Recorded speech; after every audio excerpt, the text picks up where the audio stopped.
Joining us right now is a very special guest, a man who's the chairman of the Empowered Group on Vaccination, Dr. RS Sharma. Thank you very much, Dr. Sharma, for joining us right here on NDTV. My first question to you is, would you like to tell us about how your plans of the rollout are going on right now?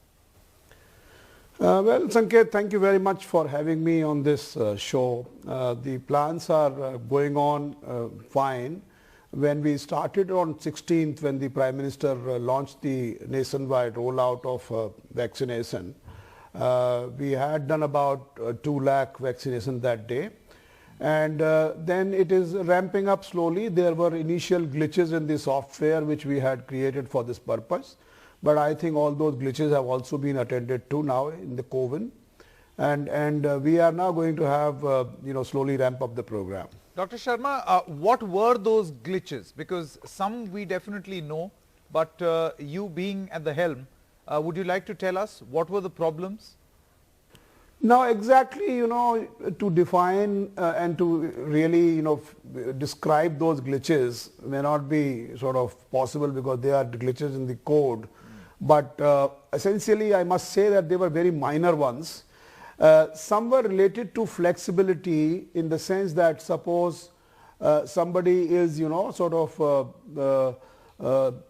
registered for vaccination today, and somebody is registered for tomorrow, and that tomorrow's person comes today, and today's person does not come, then we should be able to take that person who is coming tomorrow, who is to come tomorrow. So that kind of flexibilities were the issues.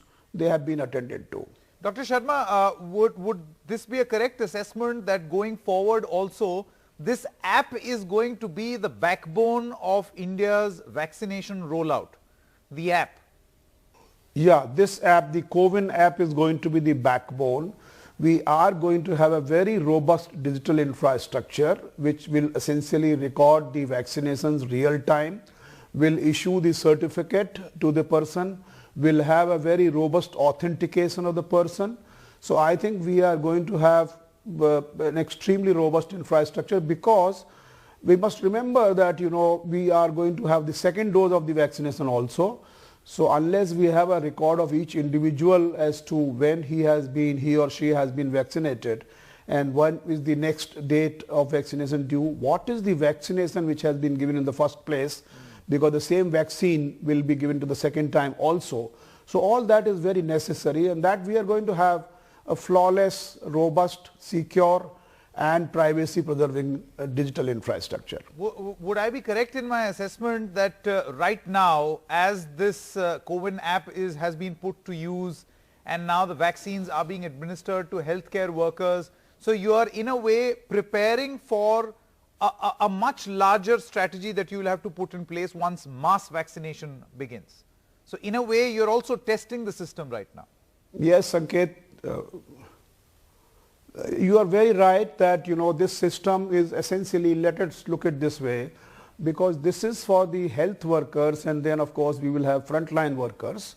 So that's about 30 million overall, which is 3 crores.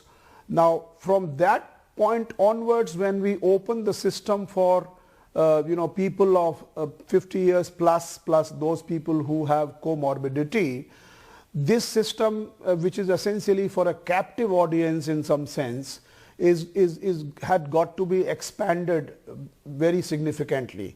So for example, we have to devise a citizen-centric approach to register people themselves, to figure out as to which place they will like to be vaccinated, which what time, which date.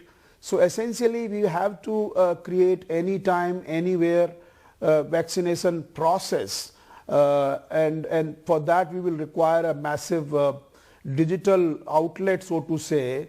So one can register himself or herself onto Arogya Setu, for example. You can register through IVRS, through a phone line, through helpline, through portal. So we will create multiple digital outlets from multiple channels through which you can register. And that will be the best way to, sort of ensure that people get the facility, and there will be no information asymmetry in some sense. It will be like a completely transparent kind of appointment process. I was meaning to ask you this question, Dr. Sharma, because you said the app is going to be the backbone. You know that in the back of beyond of this country, we have a massive internet problem, leave alone internet, a telephone problem. So in the back of beyond, if app is your backbone, then how do people get associated with this platform for vaccination? No, I think, Sanket, let's understand this. CoWIN app is one app which will be used by vaccination entities, which means that the verifiers, that the vaccinators, etc. Now, obviously, to register on the application or register for the vaccination, we will not have this app only, but all the other apps like Arogya Setu, they will actually work like outlets. They will be working like the recipients of registration requests. You mentioned Arogya Setu twice, Dr. Sharma. Am I to believe that this app is here to stay, that Arogya Setu is going to be that main, since it has penetrated quite a lot because of COVID-19, would that then be the main platform for communication with COVID? Absolute, not main platform. We are not saying that Arogya Setu will be, because Arogya Setu is available only for people who have got smartphones, and there are a large number of people in our country who do not have smartphones. Therefore, it is important that those people, for inclusion purposes, those people are also able to register themselves. So that registration will be through portal, through IVRS, through helpline. So essentially we will create an inclusive process. Certainly Arogya Setu will be one of the ways to register. Similarly, Arogya Setu and other sort of outlets will also be used for storing the certificate, because we are issuing certificate immediately after vaccination, and that certificate will get deposited on your Arogya Setu app, on your digital locker, on your, we will provide a link to your mobile phone so that you can download the certificate, and this certificate will also be given to people just immediately after the vaccination, which is being done now also. Dr. Sharma, you mentioned very briefly that the reason why you need this digital backbone is because once you've been administered a type of vaccine, the second dose will also have to be of the same type. It cannot be that you take Covaxin first and then Covishield next. Now, my point is that for the educated and those who know how to use the app, those who know how the interface works, even in the system, in the administration, it is fine. That's not a problem. But for those people who may be technologically challenged or technologically unlettered, how big a challenge will this be to make sure that the first dose and the second dose is always from the same vaccine? What's the digital system in place for that? There will be absolutely no challenges, because generally people will take their first certificate to the site when they do the vaccination second time. So that's one part. Secondly, as soon as you will enter their details in the system will throw up as to which vaccine they were given, what day they were given, and therefore the site or the place where the vaccination is happening will essentially give that vaccine. Thirdly, when they sort of register themselves or they reserve the place, then also the system will know that this gentleman was given vaccine X, and therefore they will open only those places where vaccine X is being given. So essentially there cannot be any error. There are multiple ways to verify, and there are multiple sort of channels. So there is no single point of failure in some sense. Okay. Dr. Sharma, now for a very significant point which I feel that the government is also trying to tackle as of this moment, along with the pandemic, how big a challenge is an infodemic, where you see some amount of hesitation with the vaccine? We've seen Dr. Paul come out and appeal openly to his own members of his own fraternity, the doctors. How big a challenge is this? Well, Sanket, I will not be really able to answer the question, because I think I am focusing mainly on the digital backbone. So I certainly feel that there is a lot of, I mean, as a common person, I also joined Dr. Paul in kind of agreeing that there is a need to have much better awareness. But I feel again as an individual that as we go along and as we find that the vaccine is safe, secure, there are no side effects, there are no adverse effects, generally they are very, very rare and minor. I think people will have better confidence and people will come out. There have unfortunately been quite an amount of sort of bad publicity or sort of fake news in that sense. So that I hope will get no, but Dr. Sharma, I hope you realize that some of these concerns are being raised, number one, by doctors themselves, and number two, by members of the scientific fraternity. So not all of it is fake. Some people are raising genuine concerns. Do you think that only correct information and more rolling analysis or rolling over data that you will keep getting is going to help this, to allay the fears? Absolutely, it will. Yeah, absolutely. In fact, I must say that data is going to be the biggest sort of antidote to this kind of situation, because once we have the data of n number of people and everybody getting fine, I think people will have much better confidence. Can one expect these digital platforms to also serve as information giving platforms, that they will not just tell people where to get the vaccine and how to get the vaccine, but also why it is important to get the vaccine? Certainly, Arogya Setu is one platform which already does that work of tracing, and I'm sure other platforms also we must design for dissemination of the correct information. Also, my aim is to create or eliminate any data asymmetry, any information asymmetry. So it should be as open and as transparent and as traceable. What does this mean? If you could elaborate. Data asymmetry means that when you have registered yourself, then you will be able to see the entire thing, where it is going, what vaccine is being given, how the centers are running, which centers are running, what are the statistics, what are the certificates issued every day. So we will continue to share entire dashboard, so to say. We will have a public dashboard where people can see what vaccine at what places, how many people. So it will be personally anonymized data, but that will be sort of displayed and shared with the people. Dr. Sharma, now you know that a big challenge that the government is facing is a low turnout or a less than usual turnout than what you expected. Technologically, with the help of this app and all other functions at your command, how do you think that you can improve the turnout for the vaccination process? Because those figures, and by now I'm sure you have an idea, certainly in some particular states is low, not all. No.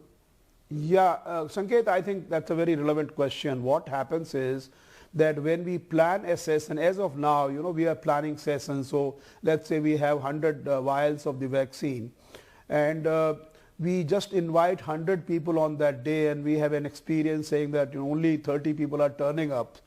So then, we can always invite larger number of people.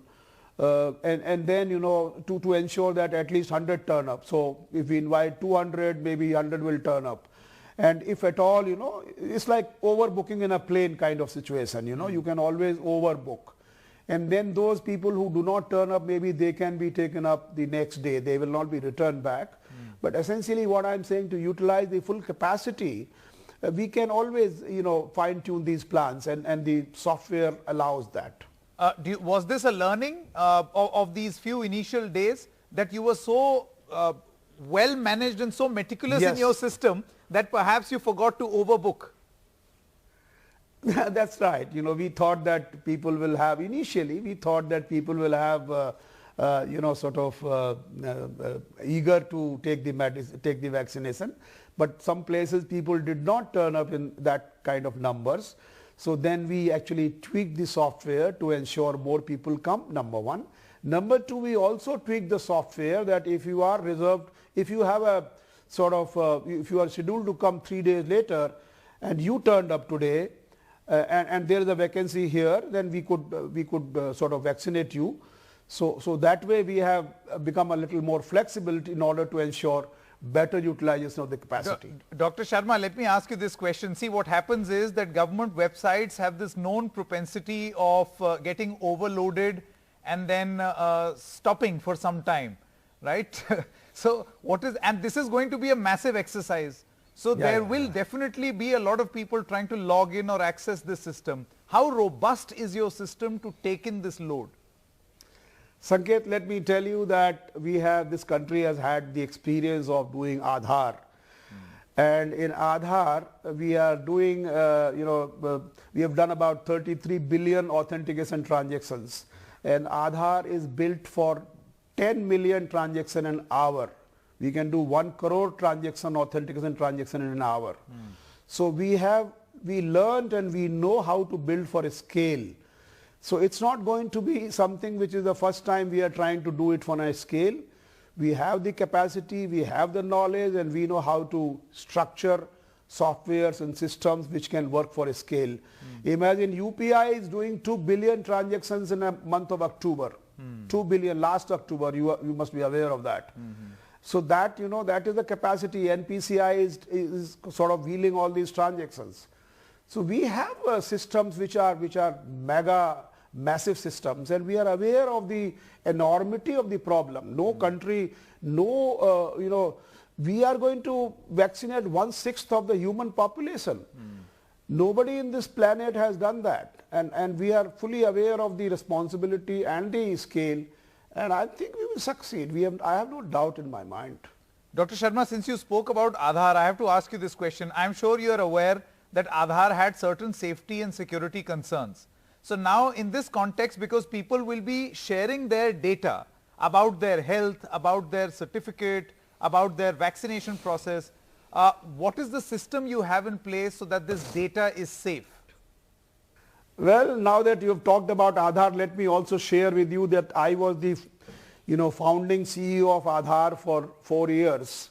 There was no privacy law, there was no data protection kind of thing, and then there were all kinds of concerns raised about Aadhaar, and those whole concerns went to the Honorable Supreme Court, and Honorable Supreme Court, I am sure you are aware of the decision that the Honorable Supreme Court said that Aadhaar does not violate privacy, Aadhaar is absolutely safe, and Aadhaar does not create any surveillance infrastructure, surveillance setup.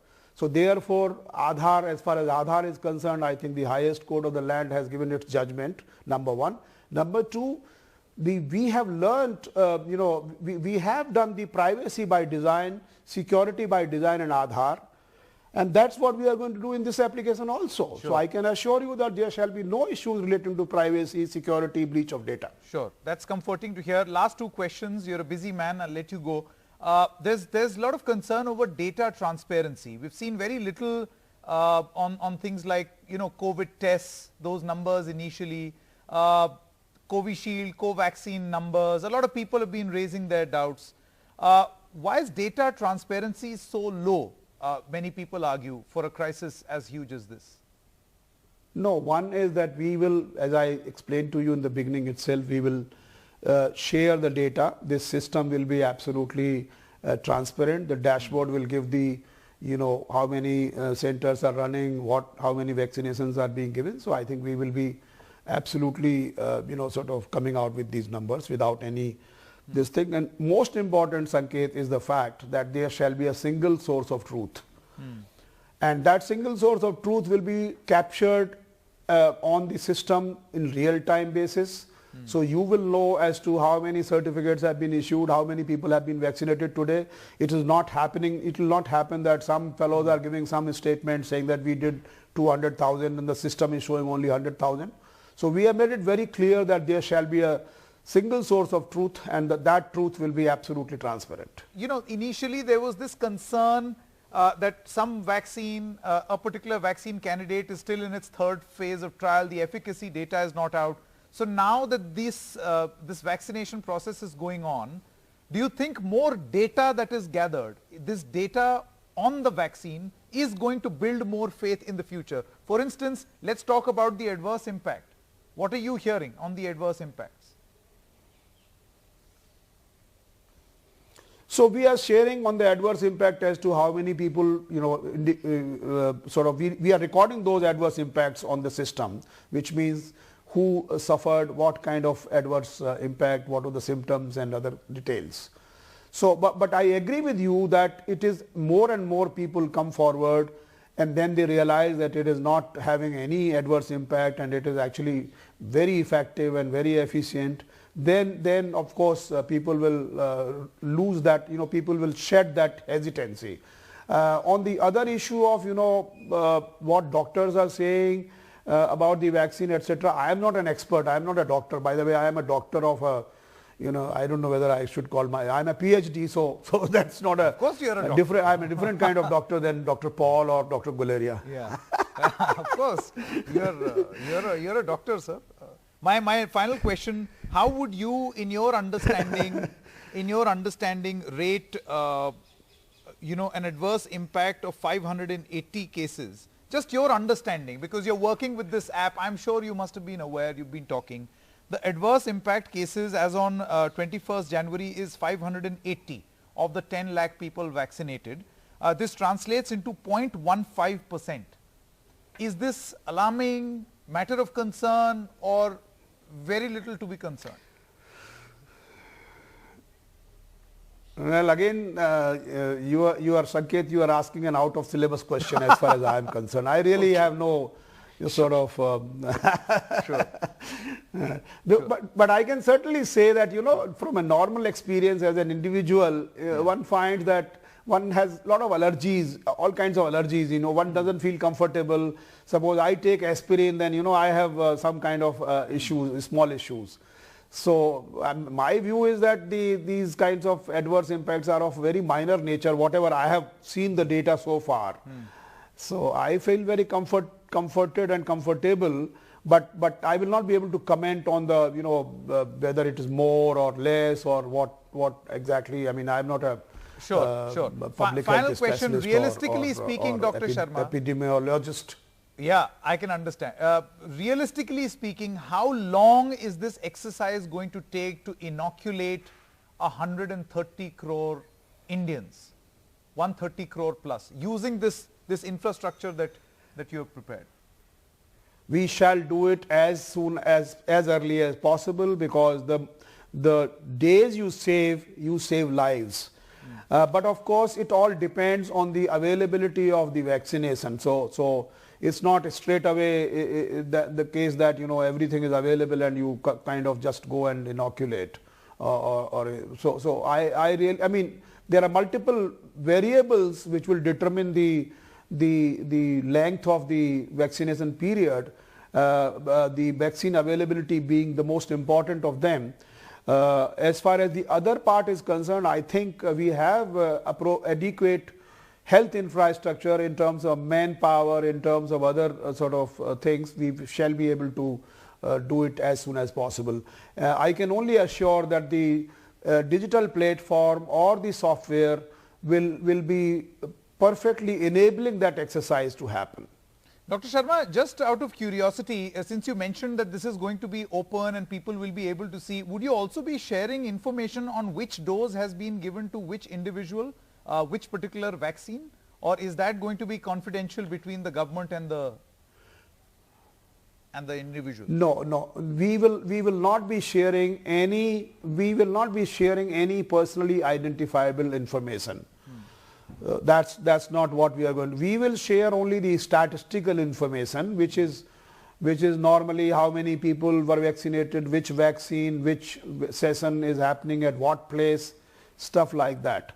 Individually, we will certainly have the data, and we will use this platform to inform the individual that you have been vaccinated and now your next vaccine is due, and please visit your nearest center, which you can make reservation, or otherwise you can have a walk-in thing. So essentially that is a monitoring job which we will be doing through using this sort of piece of software. Of course, the individual will also have a digital certificate. We will send him the SMS So that's how we will be sort of ensuring that the person gets the dose when it is due. Dr. Sharma, more power to you and all the best, and let's hope we come out stronger than ever post this pandemic. Thank you so much. Thank you very much, Sanket. Bye.